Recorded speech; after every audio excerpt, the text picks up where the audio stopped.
Everyone should have a story to tell.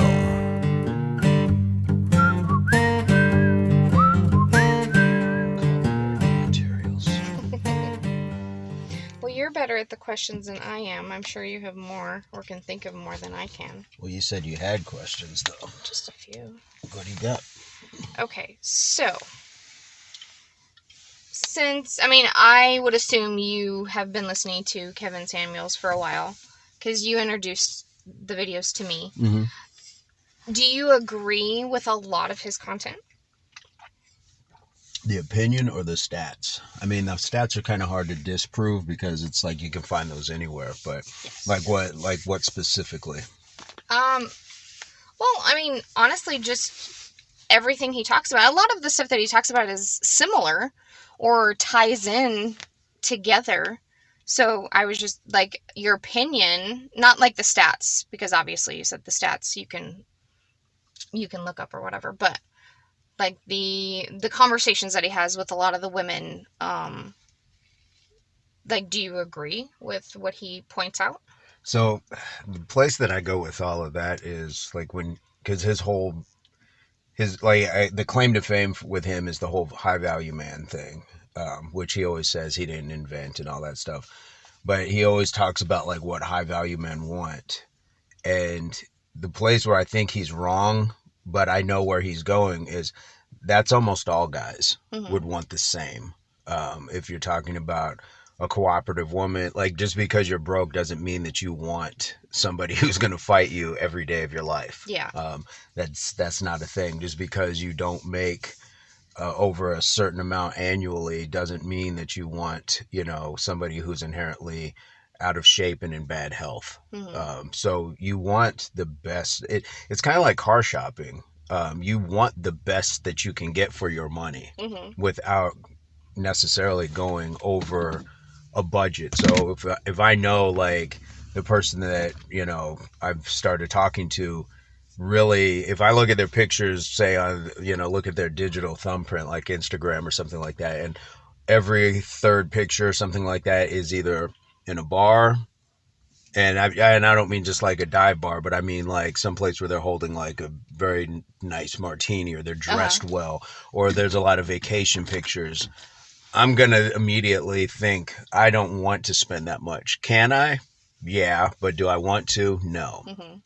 So it's almost like getting the upgrade on that car. It's going to cost you, another 10 to 15,000, and there's only a few features that you may or may not, use out of it. So Yeah. It's like just getting the next model down. So some of it I disagree, but I also understand because he always prefaces by saying, I'm an image consultant, so I only deal with a certain clientele. Yeah. Because a person at my income status, occupation level, all that, you don't necessarily need. He's right. You don't need an image consultant. So he's talking to a certain point, but I think in that level, in that area, I do agree that that's what certainly high level men would want. But it's also because I know that not being high level, I wouldn't settle for just something crazy just because I don't have the money for it. You know what I mean? Yeah.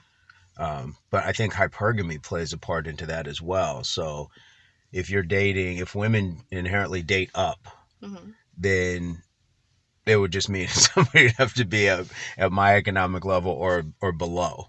But there's good looking people all over the place, or there's friendly women all over the place. So it's not just being broke and angry. I mean, we've seen a couple of that. Yes. A couple examples of that. There's been some examples of that. For sure. Is there anything that you've disagreed with? There's times where I think if he just goes way in on the person's appearance, like when he plays like the Big Shirley stuff and all that stuff, and there's been times where I've been like, okay man, like me as just a listener, like I'm not like overly offended for heavy women or anything. It's just like, you've made your point, move on from it. Because that's like the things that he asks, like right off the bat, Right. height, weight, how would you rate your face, and just like right off the bat. Right. And I think a lot of that, I think he knows exactly what questions to ask because it keeps people in a particular frame. And I wouldn't doubt if there's a psychological edge to it to immediately, because really, and correct me if I'm wrong, but if I start asking you about like your height, your weight, and your looks, do you immediately start to feel a particular way and possibly like a little insecure? Not you necessarily because of how you look, but Hmm. do you think women could feel that way? Like it feels like Oh, it gives an advantage. Like if a yeah, woman just came in and absolutely. asked me, how much money do you make, or do Hmm. you make 80,000, do you make 100,000 a Yeah, year, you kind of like are not at an advantage if you're talking that topic. yeah. So Oh, I could see how girls could immediately get insecure about that. I mean, because I'm sure anyone going through anything, I mean, they could be insecure just about their weight or particular the way they look that day. You know, it might just right, catch them off guard. right. I mean, and the thing is, these people call into the show, I think, knowing. Yeah, I mean, I would I would hope. I would think you would know unless it was like you were first time caller, never heard of the guy. Um, but yeah, but as far as like, do I disagree about a whole lot? Not necessarily. Um, I'm trying to think if there's any point.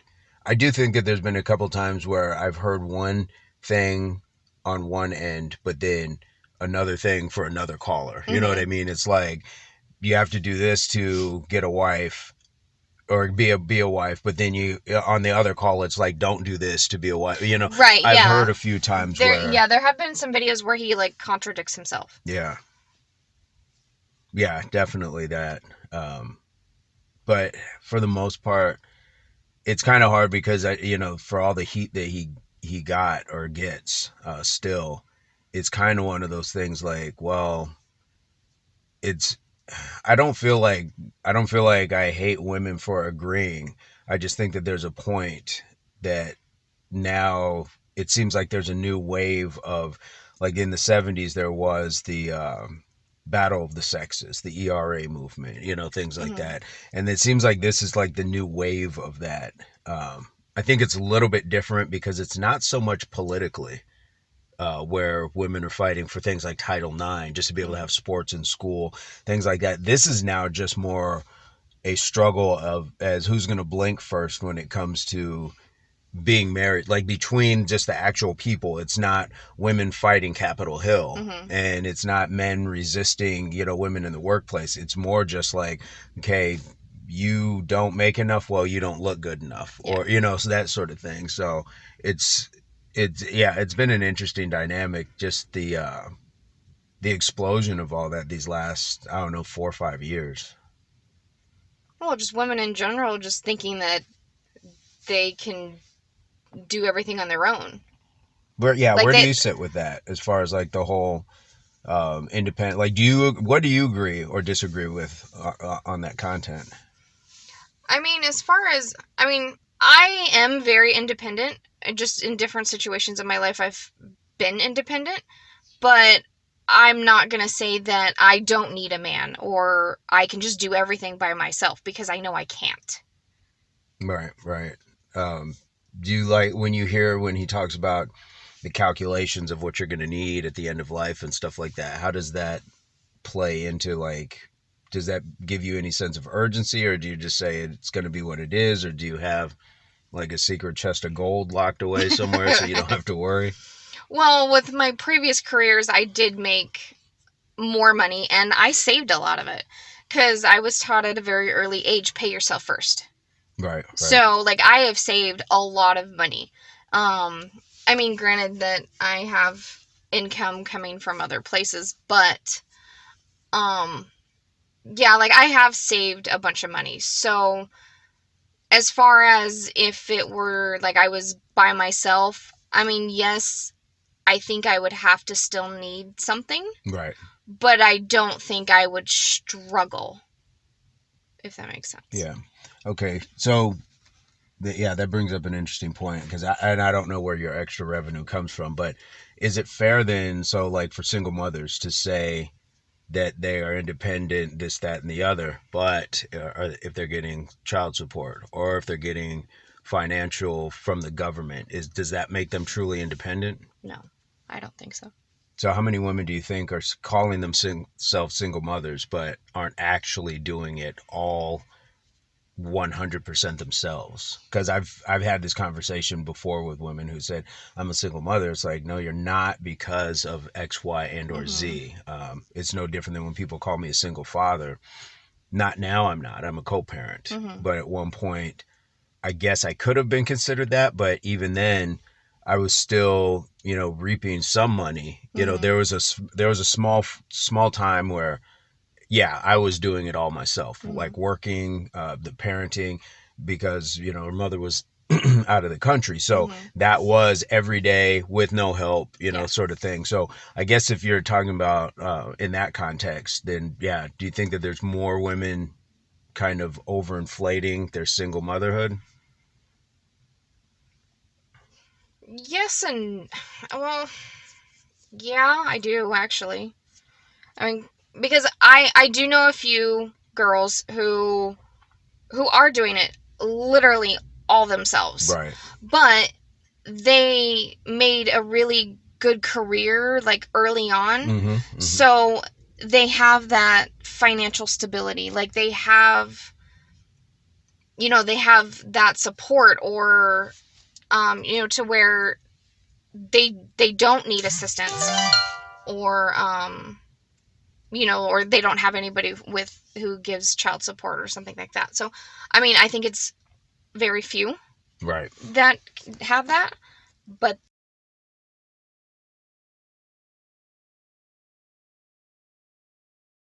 that they're totally independent and they're not. Right. Derek just texted me. Let me see. Let's see. Sorry, everyone.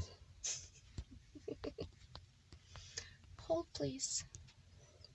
Okay, so some stats on single mothers. This thing's gonna keep doing that. Stats on single mothers. So out of 11 million single parent homes, I want to say it's like 80% are single mothers. Maybe, yeah, it's about 80, just under 80 from what I saw.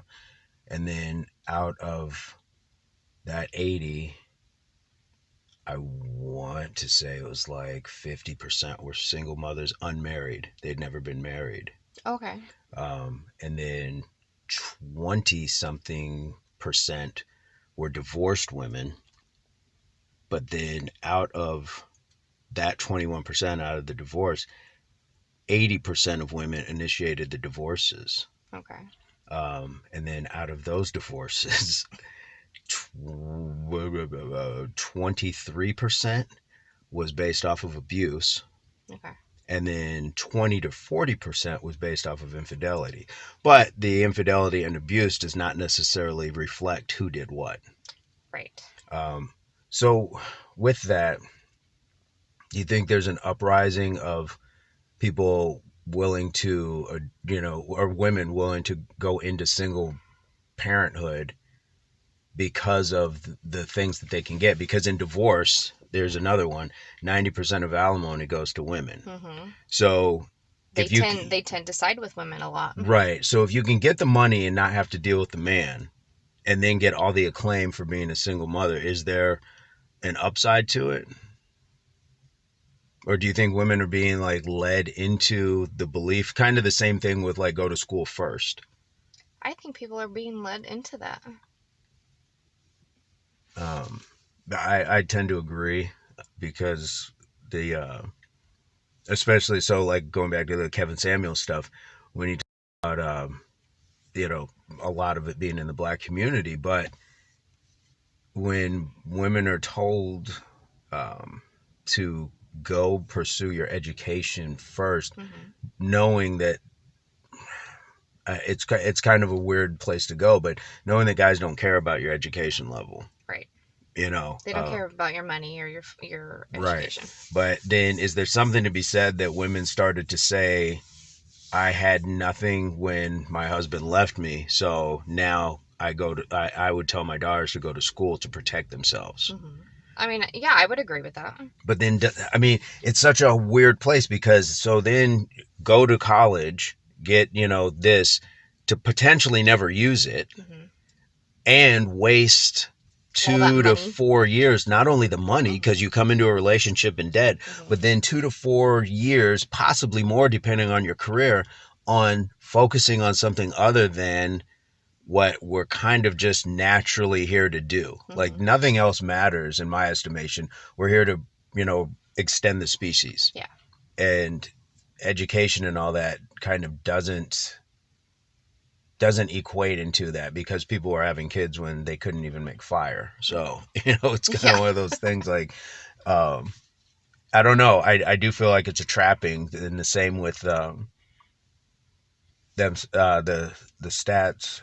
It's kind of a misleading one that black women are the most educated, demographic right now, which isn't true. They're the most enrolled. Mm-hmm. Um, and therefore, what are you doing? You're getting debt.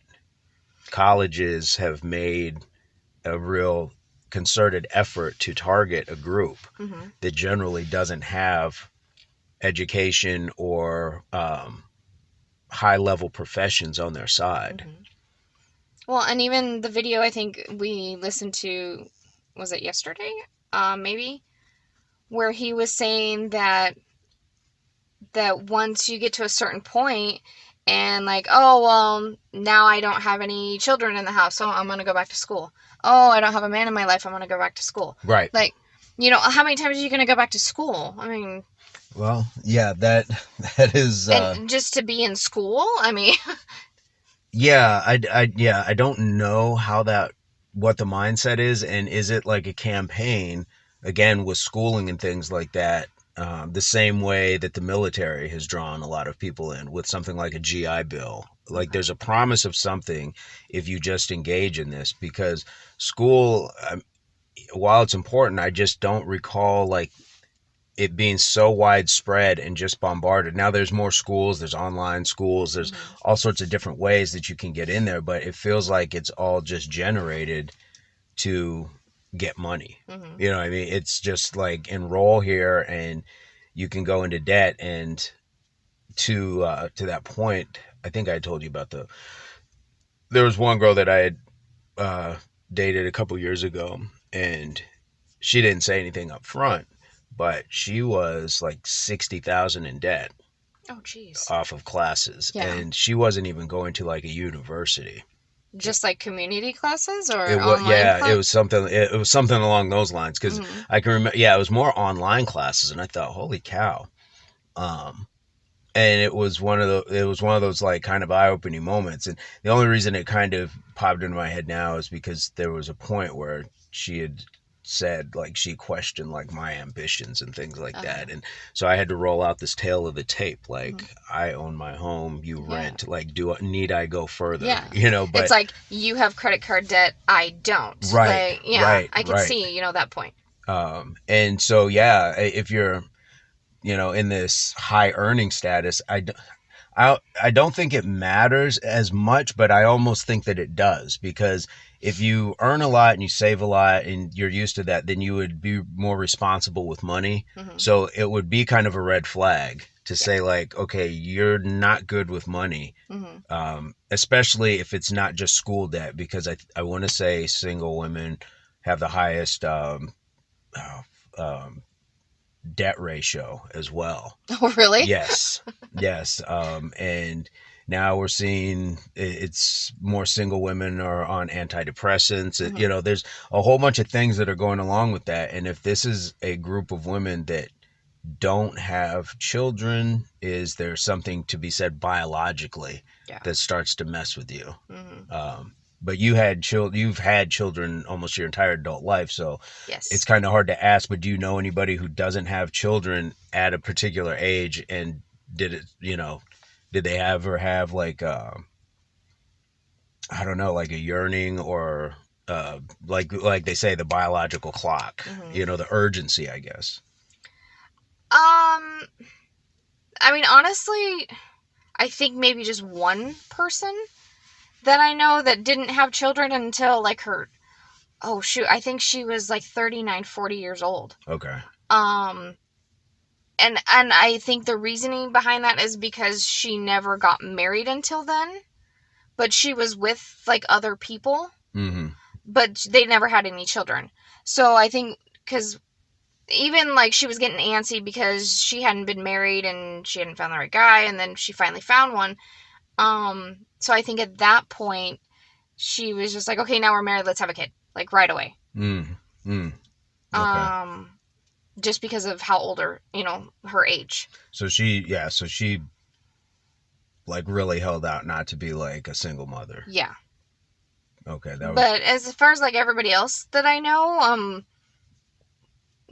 they've all had kids in their mid 20s, 30, early 30s.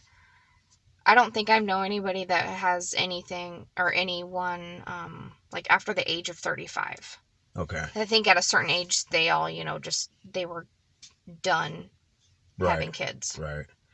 So do you think kids growing up in single parent, and I'm gonna just say single mother households, has an impact on them? Did you see it with your kids, or do you see it with your kids? With my daughter, it I did it first, I think, but there was always like I have, like male family members that were always around that had a very big impact in her life. Mm-hmm. Because her dad like early on wasn't around a whole lot, Right. but as she's gotten older, they have like their own kind of relationship now. But I met my ex when she was 4 or 5.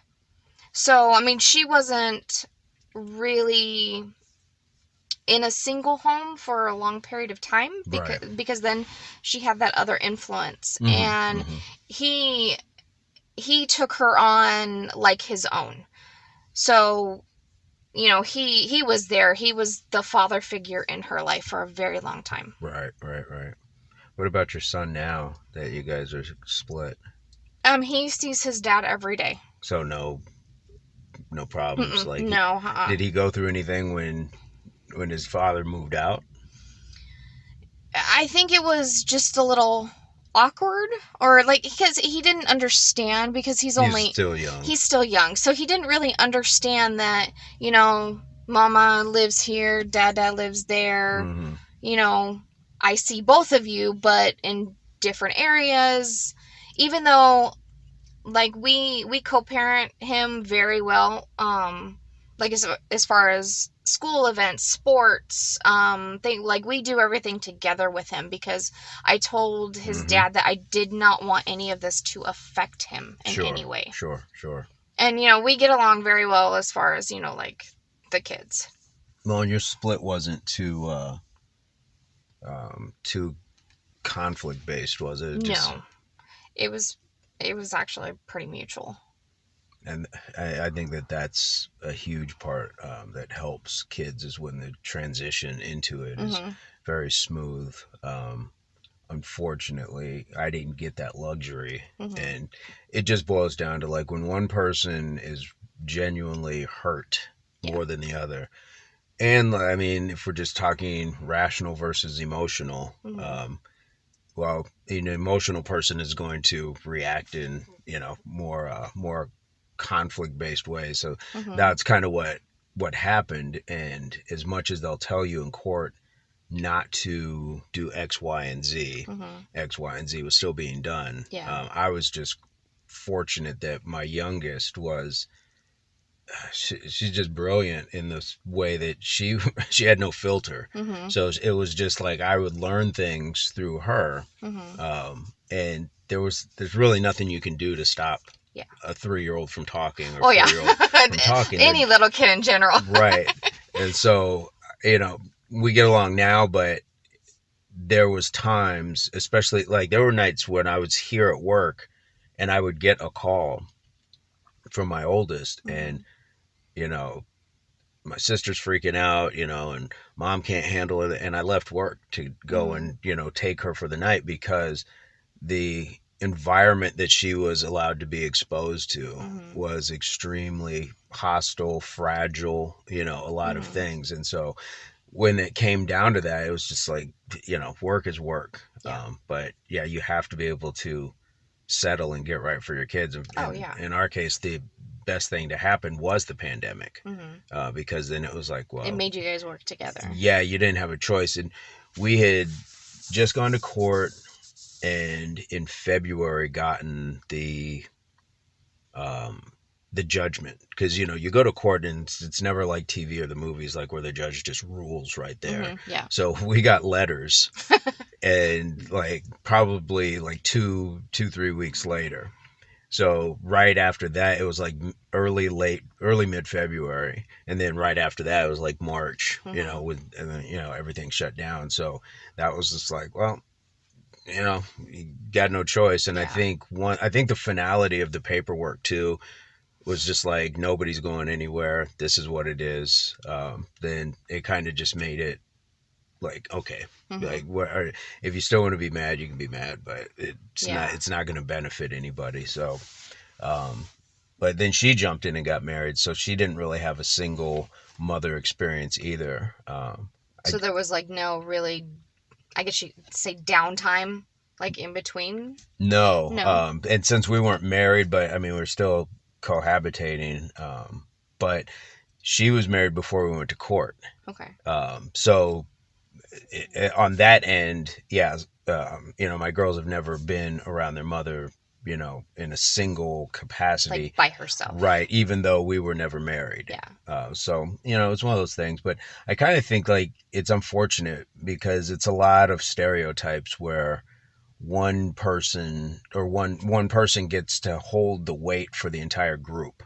So constructive, productive, positive single mothers who don't say anything about their status, you're all thrown into that whole single mother sort of thing. There's a lot of rhetoric as far as like, don't date single mothers, there's no reward in it. The questions are certainly, I guess they're fair, or they're points as far as somebody else's children are going to be more of a liability to than an asset.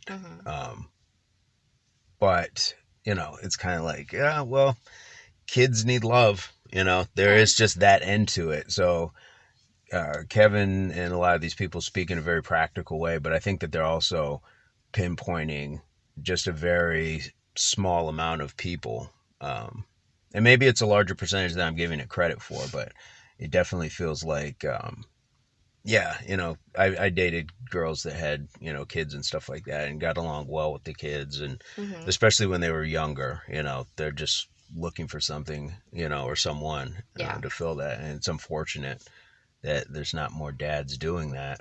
I mean, I can understand like a guy coming into a relationship that either if he doesn't have kids, to take on kind of that responsibility. I mean, depending on, I guess, how much of the mom lets the guy be involved. But I could see, maybe a pushback or, guys not wanting to do that. I can understand that point.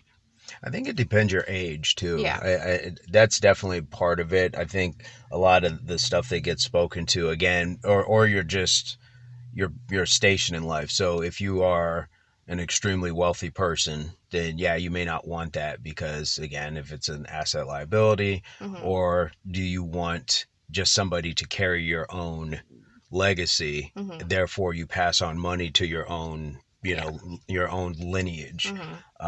But, then there's also, I think, if you're younger and you're just looking for things that are probably a little more casual, I would think a lot of single mothers would be looking at people vetting them to be serious because they do have kids. Now, a lot of them may not care, and I think that's the other part. We're probably a little above an age where talking to current things is valued. There's going to be like, you're too old. What do you know anyways? Yeah.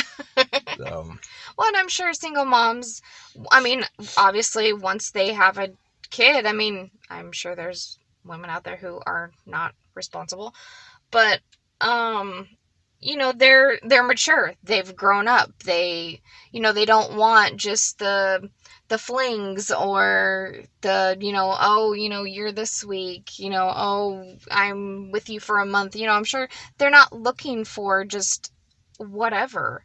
They're looking for something long term. yeah, yeah. That's for sure. And I think that's where people can always, I think they get taken advantage of in a lot of cases, well meaning. Now, I've dealt with some single mothers who would have had 2 or 3 kids or did have 2 or 3 kids by 2, 3 different guys.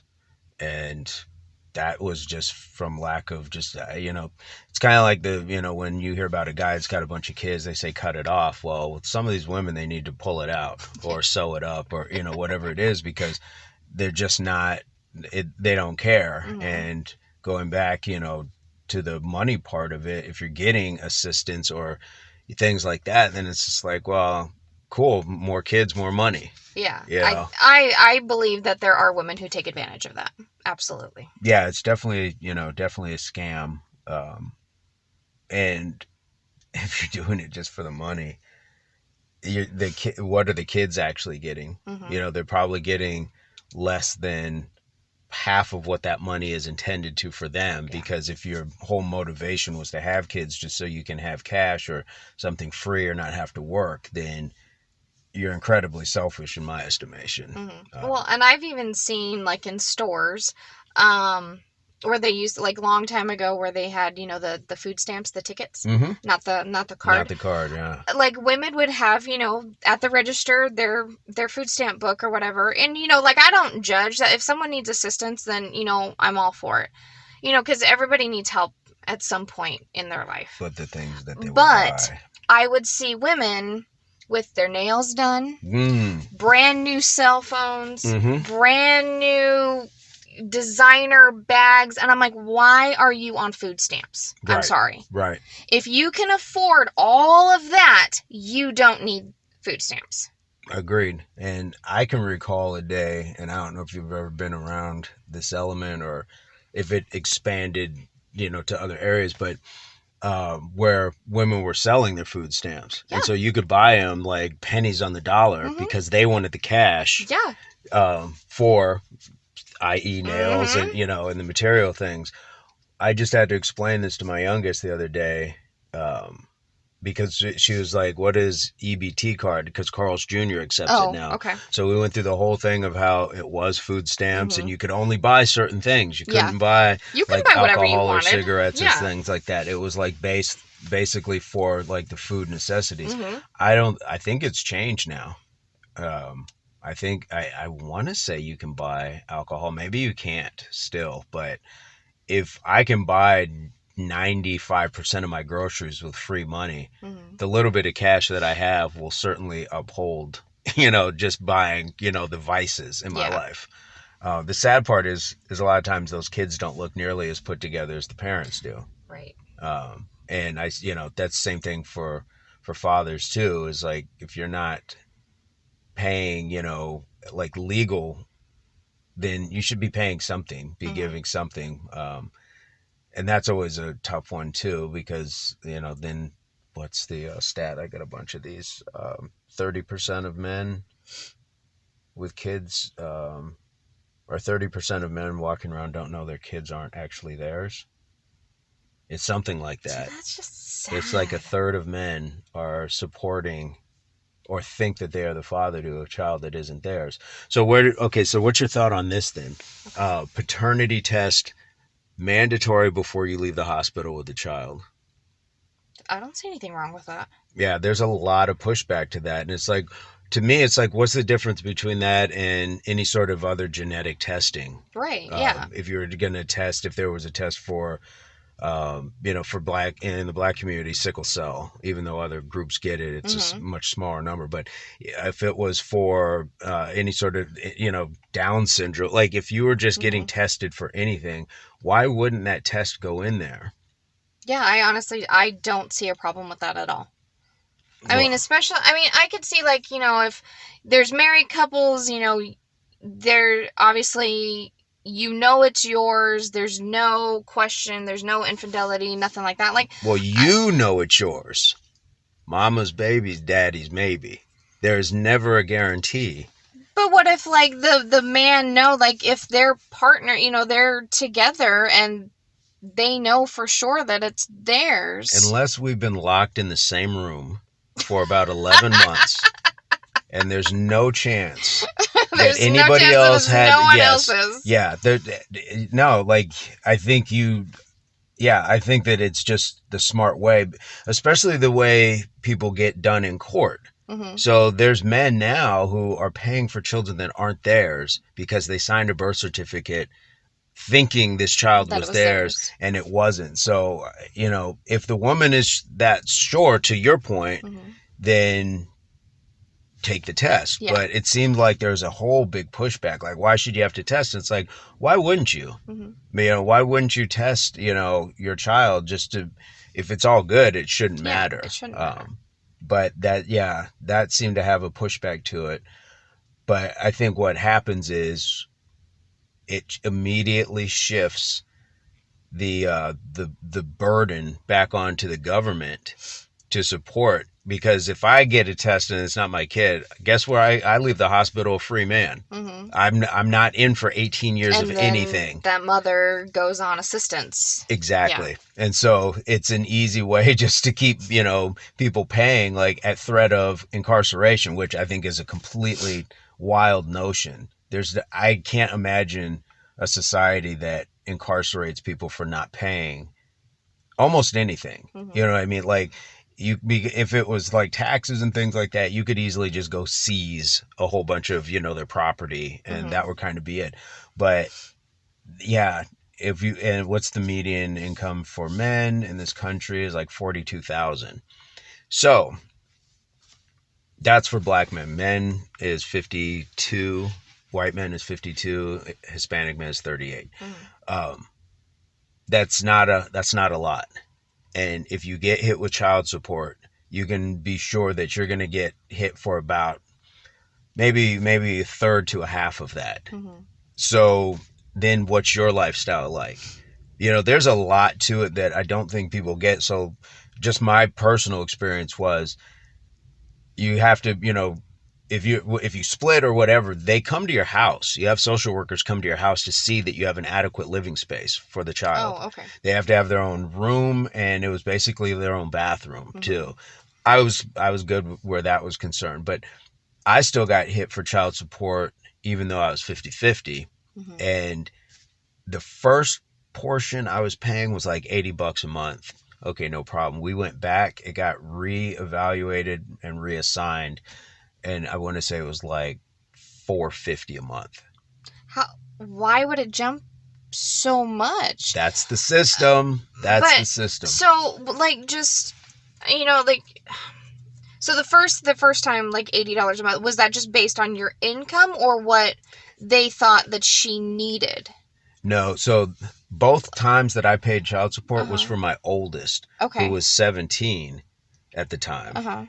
And because she, you know, had just had her mind made up, you know, she didn't want to be around. So they said, well, even though she doesn't want to be around, you still have to pay and support that. Mm-hmm. So the $80 was like, okay. But then when it jumped, it was like, it didn't make any sense, especially because my ex made more than me exponentially, like 3 times more than me. But that's a whole nother issue in the court system. That was like, well, okay, the judge, he was willing to hear none of it. It was like, well, you raised these kids, but that doesn't matter. Like, my lawyer was trying to argue that point, and he's like, show me where that matters in the paperwork. Like, he you know, you can just tell that the system, as much as they say legislatively, it is now not to be a mother state, or it's to be more equal and things like that.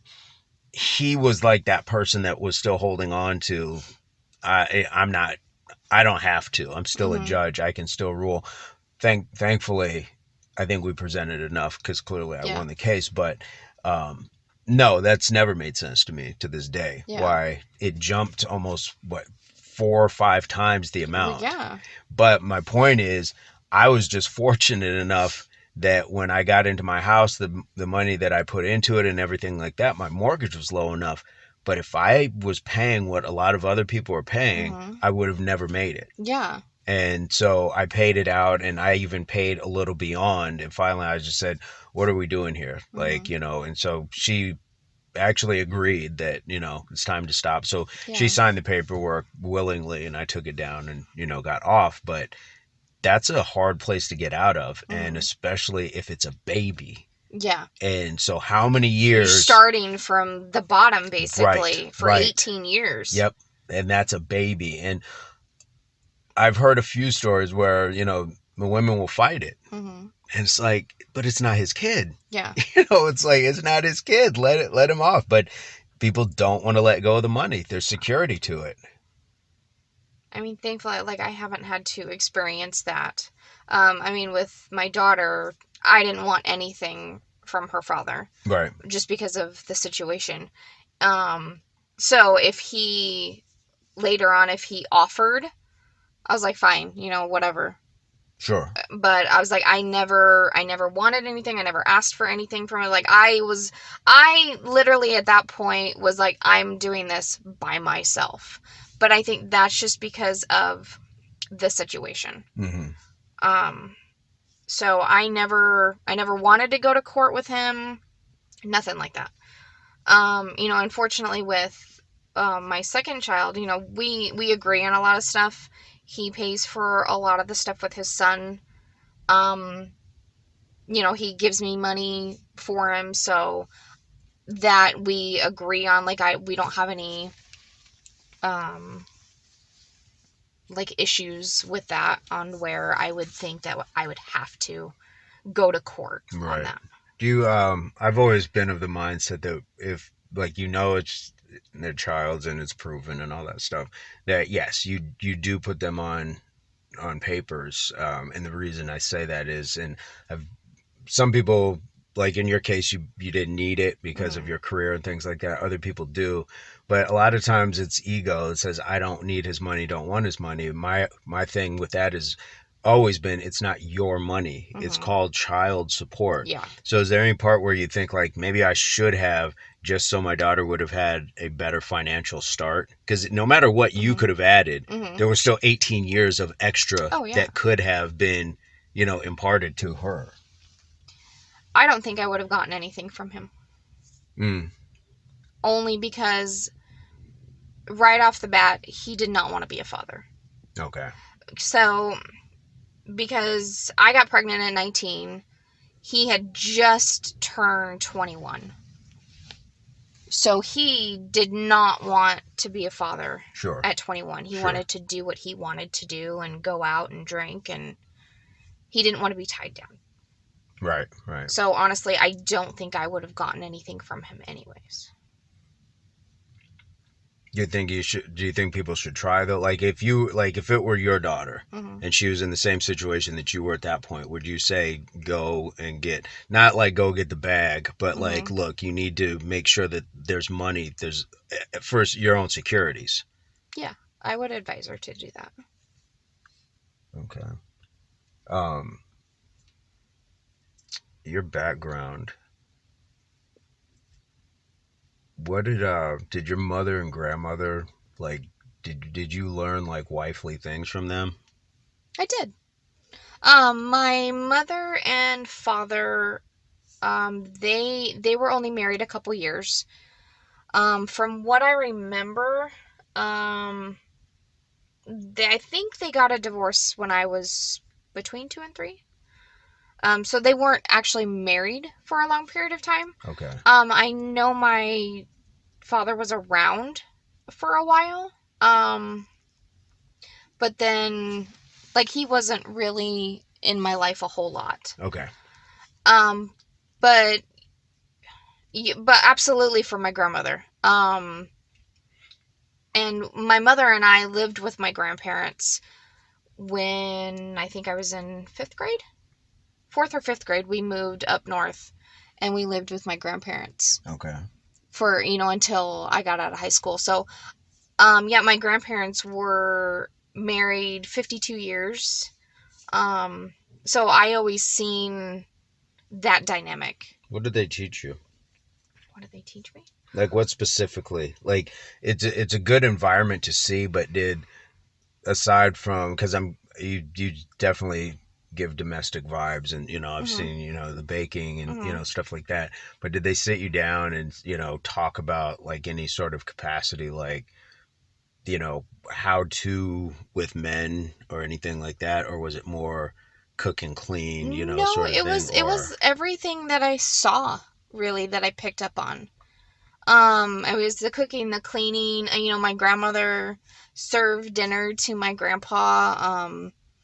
Just being there, supporting whenever he would get off of work, because he worked a lot of hours, and there was times where he had jobs like hours away. right, Just growing up in small towns, everything's not super close. right. So just seeing like how he was treated when he got home, or just the love and the support, and I mean, just not fighting with each other all the time, actually having conversations.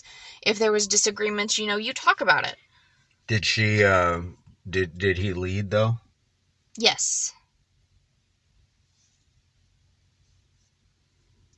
And how did that carry over? So like when you were with your son's father, because you said you guys were together 14, 15 years. Yeah, almost. So I mean, how was your interaction? Did you and it's always that button where did you submit I did. at all times? Not at all I don't times. mean No. like I don't mean like at every little thing, but Yeah. like were you in a constant state of submission, like where you were gonna follow his lead on most things? Yeah, absolutely. Cool. Did you do the things that your grandma did as far as like serving him, or how did I that work? did. Yeah, I did, because I did majority of the cooking, but he did a lot of cooking also. We did pretty much everything together. Like, even though I did a lot of things as far as the cooking, the cleaning, stuff like that, he never sat back and just let me do everything. Like, he would jump in and help out. Or whenever we would cook, like, he did a lot of the grilling, Right, and right. stuff like that. So, but when I would cook, yeah, I would serve him. And I would make him a plate first, and Even when you even in front of your children? yeah. Okay. I mean, I'm just asking because Mm-hmm. yeah, I think that a lot of times it doesn't go in that order, so Mm-hmm. I'm just wondering. Um,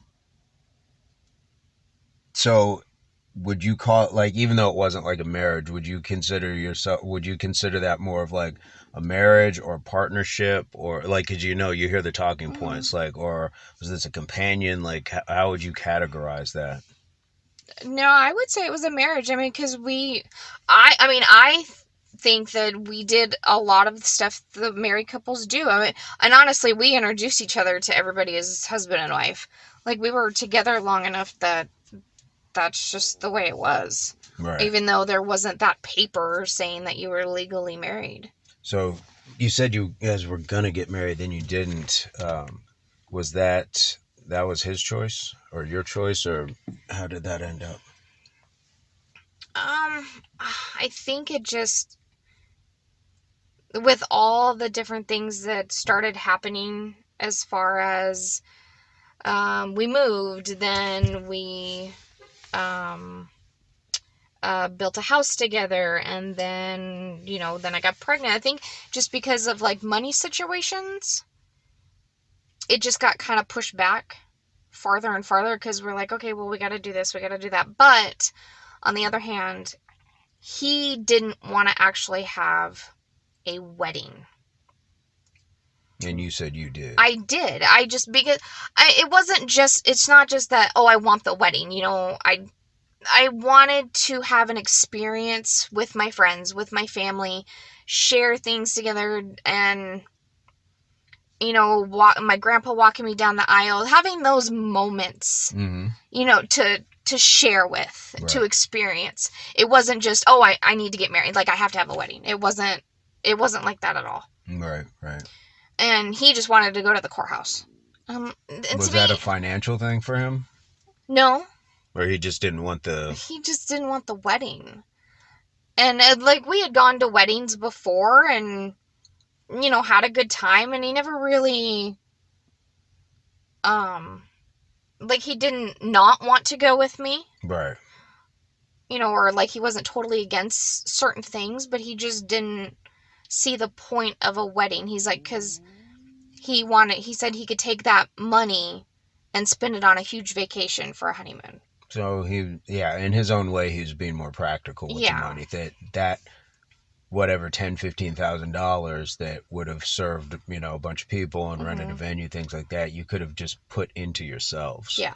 I kind of tend to agree, but I also see why, because women, you know, that's kind of the point, is that's your showing off. That's that I've won by getting the man's name, because if we go off of men control access to relationships, so that means he picked you. So yes, there should be a celebration to say, yeah, I've crossed the finish line for the most part. This is something I don't have to, you know, worry about, or I can move forward. So yeah, it is about the bride, because the thing is, like, the word groom, it's not a male related thing. It's you're grooming a woman to be, you know, your piece, your side piece, your whatever, you know, helpmate, whatever it is, if it's biblical or otherwise. So that all makes sense. But yeah, I could see, and you know, I just resisted marriage for a long time. I was just like, don't need it, because if you're in this space and this is what we've done and we've created children and all this and that, and if your actions speak louder than words, look how many other divorces there are and things like that. So I was just kind of just, you know, like, man, you know, it's not a necessary thing. But again, if you're not looking through the other person's eyes, then I can certainly see where, you know, that would be something that would be, you know, very much wanted, because you grew up with the Disney sort of thing. You know, there's a happily ever after to this stuff. And so that would make a whole lot of sense. Whereas, you know, I just think guys don't think that way, because again, you're born with the value. Guys have to earn theirs, and never in the story was just a regular guy. It was always Prince Charming. It was immediate wealth. You know, so it's like, I'd never identified with any of them, not for racial issues or anything else. It was socioeconomic. I'm not rich. My dad's not a king. So I don't have the chance just to ride a horse anywhere and find, you know, a sleeping woman in the, you know, the middle of whatever. And ride off into the sunset. Exactly. Yeah. I was from the people who washed the horse that the prince rode and then shoveled up after it when he brought it back and gave it hay. So you never hear that side of the story. You know, it just needs to have a lower, you know, status, you know, attached to it. But that was something that I did on another video. I think you've seen them all. The Low Value Man Speaks, and it's everything that we started almost from the top is like, look, I don't want, you know, bottom feeders just because I don't make a lot of money. Like, nobody should. I think you should always, even if it's average, like, the best version of average, I think, is possible. And that's something that I definitely think can grow with people. I think that that's one of those things where it's like, you can find, you know, two average people and they can raise themselves up, maybe not financially, but they're going to be the best versions of themselves because of each other. You know, you kind of get yourself to that point where it's like, okay, we can be a better unit as far as our health, as far as our mental health, as far as, you know, the ability to communicate, just being better people. So I think I like what we got. And it's about 3 o'clock straight up. I was like, that was an hour right there. It was. Good talk. Hey, what was another question? Like, on a completely different subject. I was going to ask you one of the questions you actually asked me in one of the previous videos. What was that? What do you bring to the table? What do I bring to the table? My own stuff. I mean, really, let me get my stuff.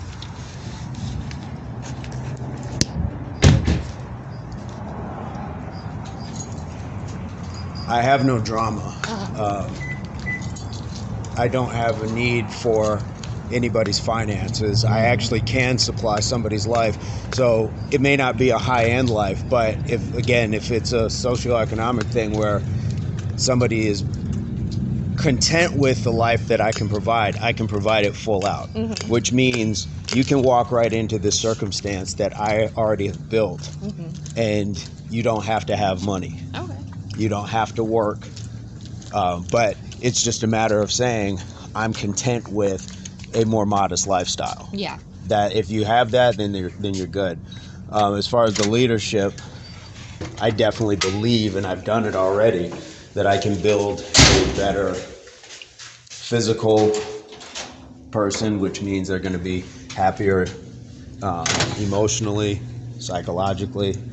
So I definitely can raise people just through the ability to say, okay, I can put something together that we can both follow. It's a structure. You definitely have protection. You have provisions. So I think that those things are in place, but it's kind of just not like on a high end. Yeah. As far as we're not going to Dubai. Yeah. You know. We're not going on vacation every year. We can go to Knott's Berry Farm, but that's about it. So we'll bookmark this and add a couple